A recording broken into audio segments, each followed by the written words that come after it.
Fabiano Caruana melawan Grandmaster asal Jerman Matthias Blubam. Matthias Blubam mungkin underdog ya dalam turnamen FIDE kandidat ini. Dia lolos lewat jalur FIDE Grand Swiss, teman-teman. Sementara Caruana adalah Grandmaster yang sudah berada pada top level lebih dari 1 dekade. Langsung aja kita bahas gamenya. Kemarin Caruana mengalami kekalahan melawan Sindarov ya, dan kita akan langsung bahas game terbaiknya aja melawan Matthias Blubam. Jangan lupa di like dulu, di share dan di subscribe, nyalakan lonceng notifikasi. Ini ada game yang menarik dengan selesai di bawah 30 langkah aja. Kok bisa? Bisa dong, ini gamenya. Jadi skip iklannya ya teman-teman. Putih memulai dengan E4, dijawab dengan E5, kemudian kuda F3, hitam kuda F6. Ini namanya teori Petrov Defense atau Russian game ya, karena banyak yang memainkan. Kemudian putih makan pion di petak E5, hitam D6. Nah ini ilmu basic ya. Kalau dia langsung makan, ini blunder karena queen E2, kuda mundur, dan kemudian kuda C6. Ini trap beginner lah. Kalian harus tahu itu. Kemudian hitam D6 dulu, kemudian putih kuda C4 dan makan pion petak E4. Sebenarnya lebih banyak orang populer mainin kuda mundur ya, kemudian terjadi posisi simetrikal, atau juga biasanya kuda F3 makan dan kuda ke petak C3. Nah ini jarang kita lihat ya. Kuda ke petak C4. Ini namanya variasi Paulsen attack. Kemudian hitam makan pion di petak E4 dengan kuda.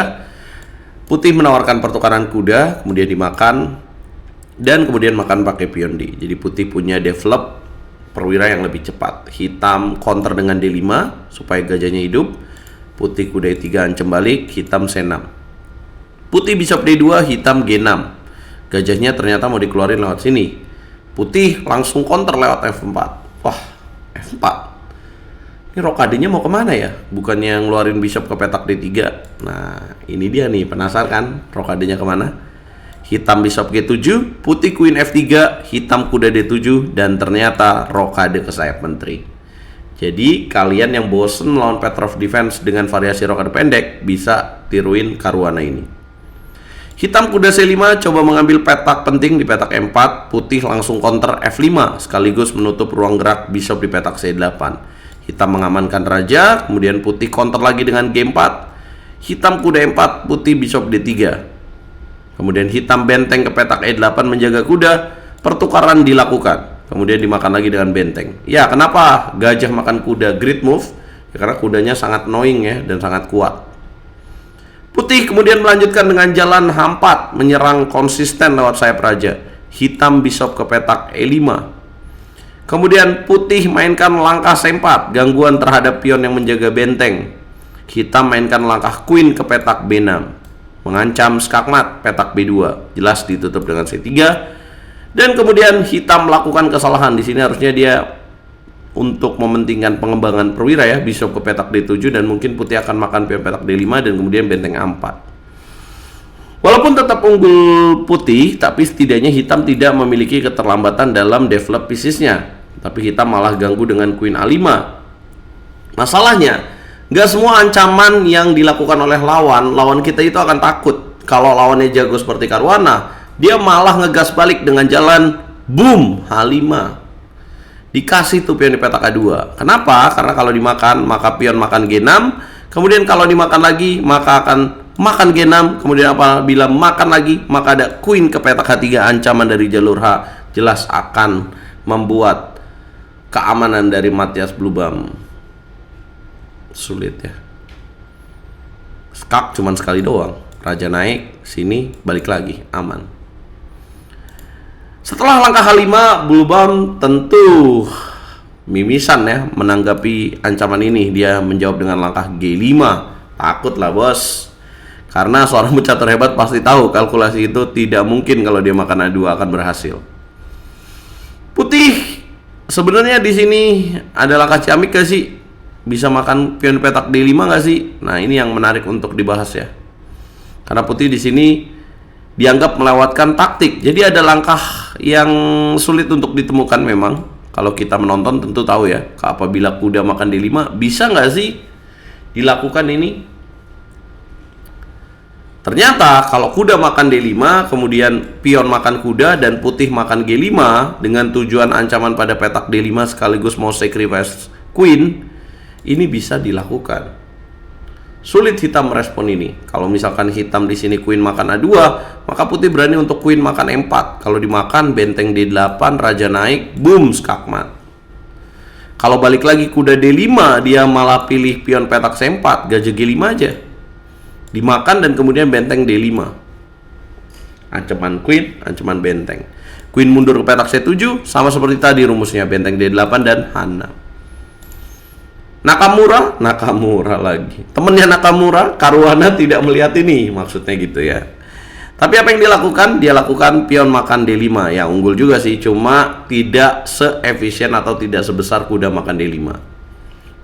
Apa yang dilakukan hitam? Hitam harusnya mainkan menteri A4. Dia memilih ancam queen dulu. Salah lagi, queen ke petak E2.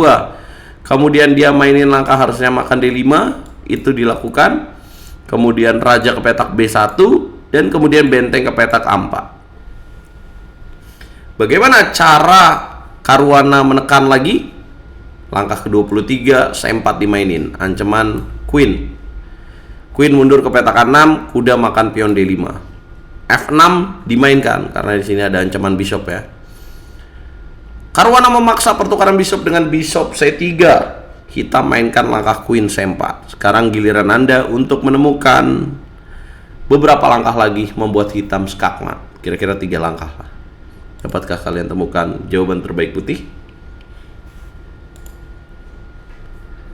Yap, bener banget kalau kalian nemu langkah kuda makan F6, dimakan dan kemudian queen ke petak E8, raja naik dan boom skakmat. Itulah yang terjadi pada game ini. Kalau misalkan kuda makan F6 nggak mau dimakan, ya gajahnya hilang. Kalau misalkan let's say di sini raja ke petak F7, makan aja E5 pakai queen. Ini terlihat menyeramkan tapi sebenarnya aman-aman aja. Raja C2. Putih menang. Kalau kita balik lagi pada saat momen C4 dikasih nih gajah C3, apabila dimakan, maka queen E8, raja G7 checkmate. Apabila benteng makan C4, apa yang dilakukan oleh putih? Tetap kuda F6. Karena tujuannya mau dapetin petak E8 ini dan dorong pion. Itulah pentingnya develop pieces. Jadi ini dua perwira ini nggak ada guna ya. Jadi jangan takut kalau kasih satu pion, tapi perwira lo yang penting develop semua.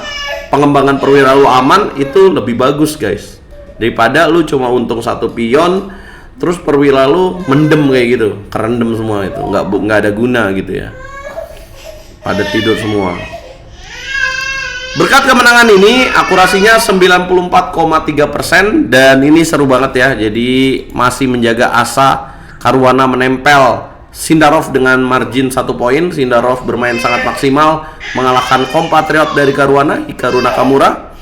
Dan kalian bisa lihat nih, mana Hikaru Nakamura? Ya nggak kelihatan di posisi bawah guys.